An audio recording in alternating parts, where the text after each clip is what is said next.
তমলুক সতীশ বাবুকে পাঠিয়েছে, সুশীল বাবুকে পাঠিয়েছে, তমলুক কোনো এলি তেলিকে পাঠাবে না। এবারে আপনাদের কাজ কি? নন্দীগ্রাম 2 নম্বর ব্লকে 20,000 লিড আমাকে দিতে হবে। আমি রাজ্য করছি তো, 77 দিন ননস্টপ কাজ করছি কিনা বলুন। 115-র বেশি কর্মসূচি করেছি 1 মার্চ থেকে অদ্যাবধি।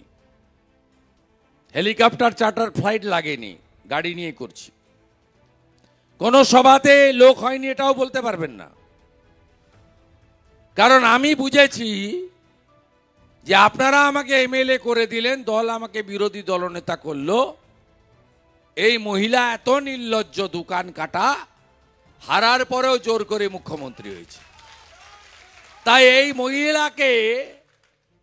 এই মহিলাকে প্রাক্তন মুখ্যমন্ত্রীটা আমাকে করতে হবে আপনাদের সাহায্য নিয়ে। তাই আপনাদের কাছে আমার বিনীত আবেদন, প্রত্যেকটা বুথকে সুরক্ষিত করে আত্মসন্তুষ্টিতে ভুগবেন না। বিরোধী পক্ষের যে পঞ্চায়েতে ভোট দেয়নি আর শত্রুতা রাখার দরকার নেই, কাছে টানতে হবে ভোট বৃদ্ধি করতে গেলে। যে আমাকে ভোট দেয়নি মানে আমি তার ভোট চাইব না। আপনাকে ভোট দেয়নি, কোনো কারণে দেয়নি, তো অভিজিৎ গাঙ্গুলিকে দিবে না কে বলেছে? কে বলেছে যে ভোটার আপনাকে পঞ্চায়েতে দেয়নি? স্থানীয় ইস্যুতে স্থানীয় ব্যক্তিগত ব্যাপার থাকে। তিনি প্রধানমন্ত্রী হিসেবে নরেন্দ্র মোদীজিকে চান না, এমন কোনো লোক আছে নাকি? তাই আপনাদের সকলের দায়িত্ব ভোট বাড়ানো। বাইরে পেটের টানে মমতা ব্যানার্জির রাজ্যে তো কোনো কাজ কাম নাই। প্রচুর ছেলে পেলে, বিরুলিয়া, আমদাবাদ যেখানে যাবেন, বয়াল, খোদামবাড়ি, সব জায়গায় ছেলেরা বিশেষ করে বাইরের রাজ্যে চলে গেছে। আনাতে হবে। আনাতে গেলে যা করা দরকার আমাদের অফিসকে নেতাদের বলা আছে, আমি আর প্রকাশ্যে বলবো না। ভালো করে সুন্দর করে ভোট করতে হবে, 2-3 বার বাড়িতে যেতে হবে এবং চোরেদেরকে হারাতে হবে, চোর তৃণমূলকে হারাতে হবে। দম আমরা ঢিলা করে দিয়েছি। 18টা সিটে ভোট হয়েছে পশ্চিমবঙ্গে, লিখে রাখুন, আমাকে বিশ্বাস করেন তো। 15টা সিট বিজেপি পেয়েছে এখনো। আমাদের নেতা অমিত শাহজি বলেছেন 30টা পদ্ম চাই, 26-এ নয় 24-এ ভোট হয়ে যাবে। তৃণমূলের লোকরা, চিটিংবাজগুলো 3টা কাগজ নিয়ে কেউ যাচ্ছে বলে মনে হয় না। এই তো নিজেদের মধ্যে গুতাগুতি আছে, একজন পূর্ব দিকে গেলে আরেকজন পশ্চিম দিকে যায়। ওই সামাদ আর কাজাহার দুজন বেশি ছুটছে নাকি? ও কমলপুরেই এবার 12টা বাজাবো নিশ্চিন্ত। আর 2-4টা বুথ আছে 21-এ ঢিল ছুড়েছিল। সাতাঙ্গাবাড়ি একটা বুথ, রানীচকের একটা, কমলপুরের একটা,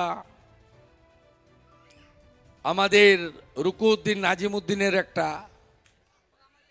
আর ভেটুরিয়ার একটা। এখন জব্দ হয়ে গেছে, অনেক সোজা হয়ে গেছে, আগের মতো আওয়াজ নাই। আর এখানে আরেকটা কে আছে, সাবির না, খোদামবাড়ি 1 না 2, 7 এ বিখ্যাত লোক সব, এদের নাম ভুলে যাই আমি, বড় বিরাট ব্যাপার। এই কয়েকটা বুথ এবারে কি করি শুধু দেখবেন, 6 জন 8 জন করে সিআরপি থাকবে। বাড়ি থেকে বেরোতে দেবো না ভোটের দিন। আমি তো নন্দীগ্রামে আছি, নন্দনায়ক বাড়ি ভোট দেবো, আপনিও ভোট দিবেন, আছি এখানে, তো আপনার সঙ্গে থাকবো সারাদিন, সকাল 7টা থেকে সন্ধ্যা 6টা। তারপরে আবার শেষ দফাতে মমতার দফা রফা করতে বেরিয়ে পড়বো। কথা আর বাড়াবো না, চুক্তি পাকা। 7টা অঞ্চলে 20,000 লিড, আর একে খেলা দেখাবো। এবারে একে প্লাস করব, আমি বলে গেলাম। 1 নম্বর ব্লকে মাইনাস হবে না, কি করে হয় আপনি গুনতির দিন বুঝে নেবেন। আমি আজকে বলে গেলাম, এত লোক মোবাইল চালু আছে, রেকর্ড রাখুন। আমার মামনি আছে, জেলা পরিষদ মেম্বার, অন্যান্যরা আছে। আমি তিনটা কথা বলে শেষ করব, 9টা বাজে তো। এক হচ্ছে 20 তারিখে নরেন্দ্র মোদীজি হলদিয়ার হেলিপ্যাডে আসছে, পর্যাপ্ত পরিবহনের ব্যবস্থা থাকবে, পর্যাপ্ত, প্রতি বুথ থেকে যেতে হবে। রাজি তো? মোদীজিকে দেখতে যাবেন তো? ভগবান, মানুষরূপী ভগবান। একটার সময় যেতে হবে, উনি 2-2:30টার মধ্যে নামবেন, তার ভাষণ রাখবেন, শুনবো আমরা। পর্যাপ্ত পরিমাণ যোগাযোগের ব্যবস্থা, শক্তিকেন্দ্র প্রমুখরা, মন্ডল প্রেসিডেন্টরা, নেতারা নেবেন, সব বুথ থেকে গাড়ি যেতে হবে উৎসবের মতো। 1। 2 হচ্ছে 22 তারিখে শুনছি কয়লা ভাইপো আসবে, ওই দিন সব গরু বেঁধে রাখতে হবে, জামা কাপড় বাইরে শুকাতে দেওয়া যাবে না। মহিলারা যাদের গলায় চেন, হাতে সোনার জিনিসপত্র আছেন, কেউ বাড়ি থেকে বেরোবেন না। ওই দিন লাল চুল, কানে দুল আসবে। ওই পুলিশের বাপ মা মরা দায় ওই দিন, দেখবেন পুলিশ কিরকম করবে, পা চাঁটবে। গতবারে দেখছিলেন না, অমরনাথ জলের বোতল নিয়ে ঘুরছে। এত নির্লজ্জ! কোথায় তমলুকে মারপিট হয়েছে, এই যে আইসিটা, মিচকা শয়তান। আমি সেদিন 6টা লোক দাঁড় করিয়ে রেখেছে বাসন্তী বাজারে, সামনে পুলিশ। মইদুল বলে একটা পুলিশ অফিসার আছে, দাঁড়িয়ে আছে কটা ফোর্স নিয়ে, পিছন থেকে হু হা করছে। আমি ফিরার সময় নেমে পড়েছি, হাওয়া। বেরিয়ে আসার পরে ভাকুটিয়া থেকে একটা ছেলেকে তুলে নিয়ে চলে গেছে, অ্যারেস্ট করেছে। আমি বলে দিলাম, যত অ্যারেস্ট হয়েছে না, সবকে আমি সংগ্রামী ভাতা দেবো বিজেপি সরকার হলে, মাসে 5,000 টাকা করে। আর এই আইও গুলোকে আমি বলে দিলাম, আপনাদের রিটায়ারমেন্ট বেনিফিট যদি আটকে দিতে আমি না পেরেছি, আমার নাম শুভেন্দু অধিকারী নয়। আপনি রিটায়ারমেন্ট বেনিফিট পাবেন না মিথ্যা মামলা করেছেন বলে। খুব সাবধান। আমরা নমিনেশন ফাইলে গেছি, গোটা কতক ডাকাতকে বসিয়ে রেখেছিল হসপিটাল মোড়ে, হল্লা করেছে। এখান থেকে খোকন মাইতিকে তুলে নিয়ে গিয়ে বলছে 10 দিনের পিসি চাই। মামার বাড়ির আবদার না, পিসির বাড়ি দেখিয়ে দিব। আমার নাম শুভেন্দু অধিকারী। আমি 11-র আগে কতগুলো আইপিএস কে দেখেছি, অরুণ গুপ্তা, ডিজি তারানিয়া,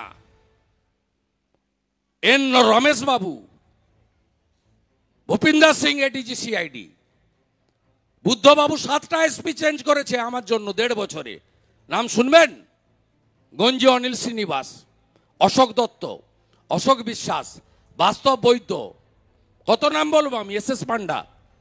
আমাকে জব্দ করতে পারেনি, পরে স্যালুট দিয়েছে 11-র পরে। এখানে যা করছেন এই সৌমদীপ বেটা এসপির কথা শুনে ভুগতে হবে।